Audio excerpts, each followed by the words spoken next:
take a listen to Kathy Hochul, who is New York governor, who was on The View, and New York has its own problem with migrants and the border crisis.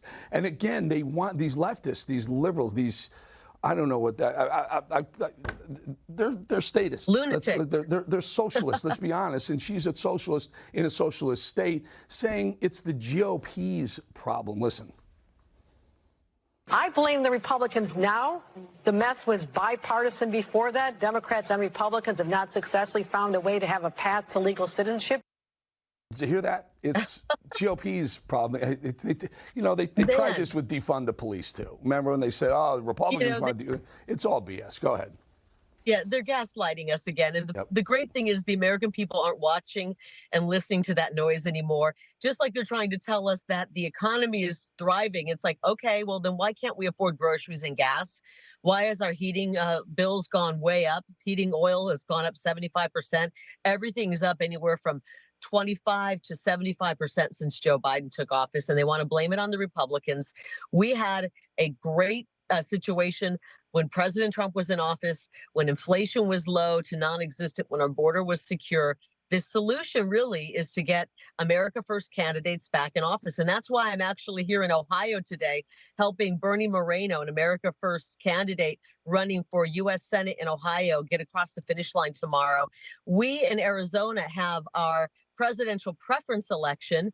It's just going to be the presidential preference election. So President Trump is on the ballot. We already know he's the nominee, but we need Arizonans to go out and vote for him anyway, even though he's already the nominee, because we want to show him how much support he has in the state of Arizona. So tomorrow, you got to get out and vote for him. You could even get out today and vote early if you'd like. We'll get to that in one more second. I just want you to listen to Joy Reid, who last week said that illegals, I don't remember how she framed it, but somehow illegals aren't committing crime, a lot of crime. And my point, Kari, is tell that to all the victims of the illegals' crime. I'm talking to the Georgia nursing student. I'm talking about the 15-year-old that was raped over the weekend allegedly raped by another illegal. Listen to Joy Reid. One of the ways that Donald Trump and Republicans are hoping to demagogue their way back into, control of the White House and to hold on to control of the Senate, control of the House and gain control of the Senate is the immigration issue. And they've been truly demagoguing an issue of a Georgia young woman who was killed, a Georgia young nursing student named Laken Riley. They've now passed a law called the Laken Riley Act. Is it just a messaging bill? Does it do anything or change anything? I will note for our audience that overall crime is down this year across this country, and migrant crime is negligible. Negligible. Tell that to some Laken Riley's family and the other massive number of women who are young girls are being raped by illegals. Kari.